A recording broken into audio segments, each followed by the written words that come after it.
Historical context.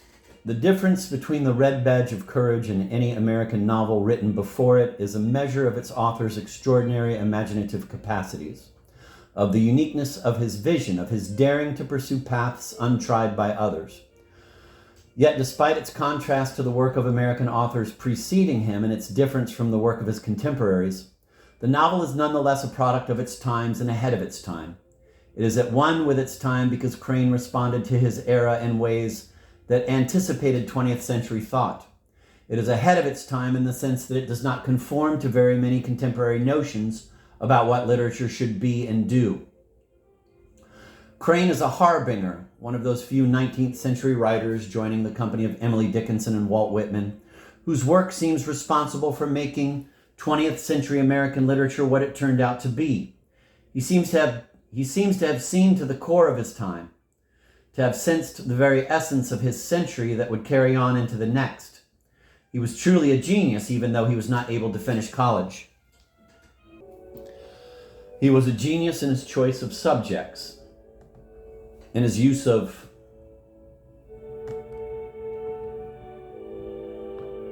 language, unique, unusually creative, and new, in his understanding and interpretation of his culture during his time, including an intuitive grasp of the prevailing philosophical currents of his age.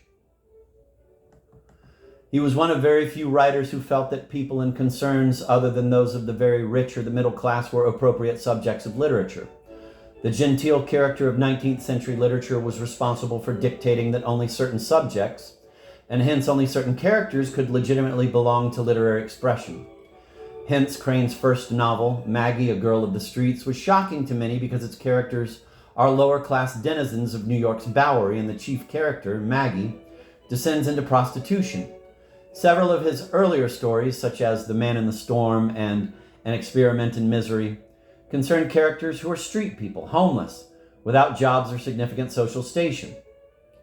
When he wrote about seemingly traditional subjects, they were, as he perceived them, likely to be not very traditional at all, or at least questionably so. Crane's language moves toward the language of 20th century literature more than any other 19th century authors. It is not that his language directly influenced other writers, though it probably did more in poetry than in prose, so much as that his unusual usage freed the language of literature from the bonds of what had hardened through the 19th century into a literary language that was highly restrictive. Crane's characters speak a language appropriate to their socio-economic class and the particular circumstances in which they find themselves. His narrators speak colorfully and in unusually creative ways.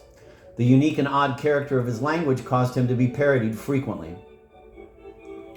When the Red Badge of Courage was being written, the latter part of the 19th century, the nation was undergoing the greatest growth and expansion since its inception.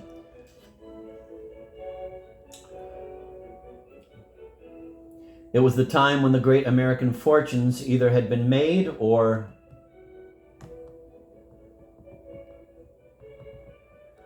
were being consolidated. Rockefeller, J.P. Morgan, Carnegie, Leland Stanford, and others were self-made men who, through shrewdness, cunning, daring, and skill, made vast fortunes that would have been unimaginable in other times and places. The huge profits accrued by financiers and manufacturers during the Civil War made money readily available for investment in other profit-making ventures. The incredible progress in technology and manufacturing and the widespread movement of goods and materials lay at the base of this era known to us as the Gilded Age, a time of unbridled materialism and lust for profits through the practice of laissez-faire capitalism. The Red Badge reflects its time in an obverse way. When the American nation at large had its eyes focused on the world and on the profit it might bring, focused on the seemingly endless supply of natural resources and on the technology and manpower from immigration to exploit them. When the American nation was beginning to feel like the powerful giant among nations that it would become, Stephen Crane turned his focus inward, away from the world at large and toward the effect of those gigantic and complex forces on the individual person and the human psyche. We see this phenomenon on two levels, in the style of Crane's writing and in his subjects and themes. In The Red Badge, the seeming peculiarity of the style reflects the author's highly subjective and personalized mode of expression, frequently described as impressionistic. Because the novel focuses on the internal workings of Henry Fleming's psyche, it is not a war novel in any sense. Rather, it is a study of its main character's reactions and responses in a wartime situation. The whole of the novel's technical point of view, the third-person limited point of view, reflects the author's focus on the private experience of his main character rather than upon the external world. Crane, as did nearly all his contemporaries, knew about Charles Darwin and was attuned to the many... I can't remember what that last was. I tried to memorize the last line so I could just move quickly. And that's where it got me. Crane, as did nearly all his contemporaries, knew about Charles Darwin and was attuned to many of the implications of Darwinism in connection with the general tenor of the times. He knew, for example, that traditional moral and social values were called into question if the universe were what Darwin's scheme implied it to be in The Origin of Species, published in America in 1860. Such an understanding clearly is the source of the themes of most of Crane's poetry and its many reversals of traditional belief and sentiment. Surely the countless comparisons of human characters and actions to those of animals in The Red Badge and elsewhere owe their existence to Crane's awareness of the implications of Darwinism. The meaning of the novel itself is inseparable from Crane's interpretation of the meaning of Darwinism insofar as it bears upon human values. Crane's willingness to experiment with language and form reflects his awareness that his times called for new modes of perception and expression. In his literature and in his life, Crane was anything but a conformist.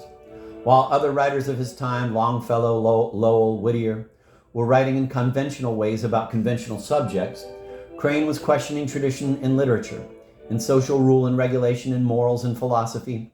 His unwillingness to follow the rules of convention was responsible for his unsavory reputation as a drug addict, an alcoholic, and consort of prostitutes.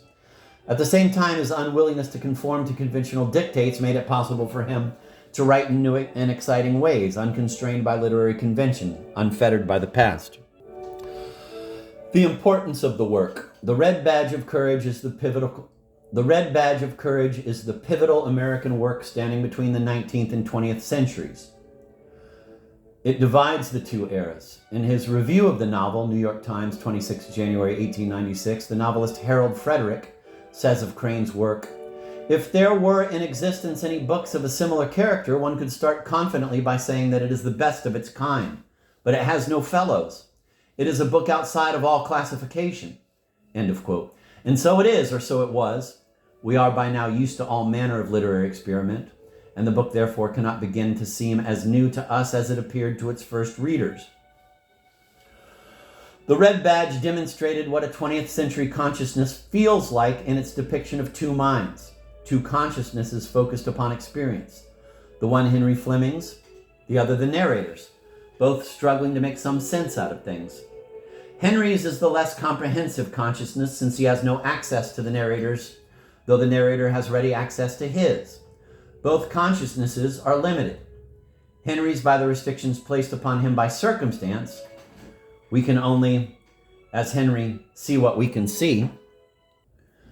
The narrator's by choosing to restrict his view to Henry and what Henry sees. The point of the restrictions of perspective is to be true to life experience. If our knowledge is limited both by the physical limitations of our vision, our inability to know with certainty anything beyond that which we experience, and if our understanding of our experience is shaped and colored by our psyches, then how can we truly know and what can we truly know? This is the dilemma faced by people in the 20th century, a dilemma that arose out of a growing lack of certainty as the 19th century came to a close about the status of institutional authority. And this is the dilemma described to us in fictional terms by Crane's text. In seeing it dramatized, we are in a better position to understand the problems posed by the subjectivity of human experience. It is remarkable that Crane was able even to grasp the problem, much less to articulate it. On a less complex level, the novel deals with the perennial problem of maturation and the individual's relation to authority. This is obviously a universal problem, but it has its particular American applications. Insofar as the principles of freedom and independence have any real relation to American character, those principles mean the right of the individual not to be imposed upon by authority. Certainly, the question of authority is dealt with directly by all of our major 19th century writers, and this preoccupation has specifically to do with our history, our connection initially with England as a parent figure, and our subsequent rebellion and attempt to establish ourselves as parent. Let me reread that. Certainly, the question of authority is dealt with directly by all of our major 19th century writers, and this preoccupation has specifically to do with our history, our connection initially with England as a parent figure, and our subsequent rebellion and attempt to establish ourselves as parent. Thus, we may trace this theme of the Red Badge of Courage at least as far back as Hawthorne, Melville, Emerson, Thoreau, and Whitman, and even further.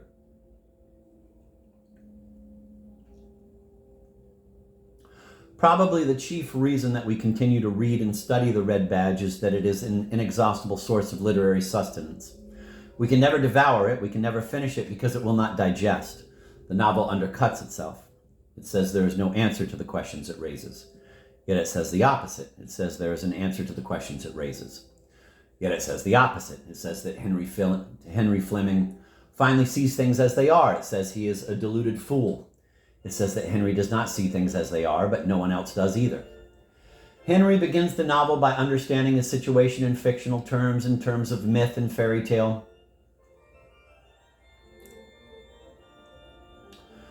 Henry begins the novel by understanding his situation in fictional terms, in terms of myth and fairy tale.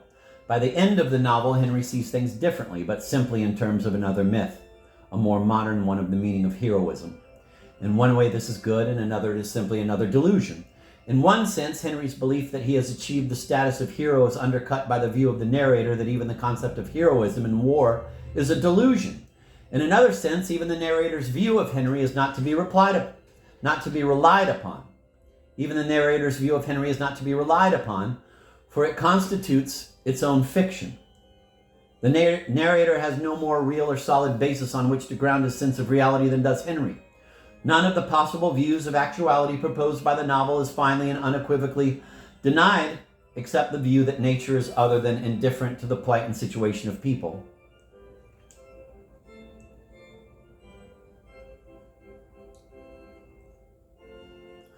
This is the kind of thinking that engages the modern mind. The question is not whether Crane is right, but whether he puts forth considerations worth entertaining.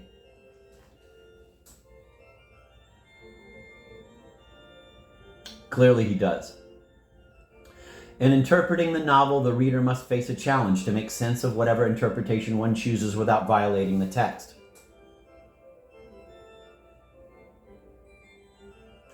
We cannot decide that Henry is or is not a hero in the eyes of the author without dealing with the contrary experience. The final question always is, what does the text say? It is always tempting to fall into the cleverest of literary traps, to assume the perspective of the, perhaps in this case, duped protagonist. Crane makes it easy to become Henry Fleming if the reader wants to do that. Such complexity and flexibility of mind force similar complex and flexible responses from the attentive and cooperative reader. And such responses keep and will continue to keep the Red Badge of Courage alive as a major work of American literature.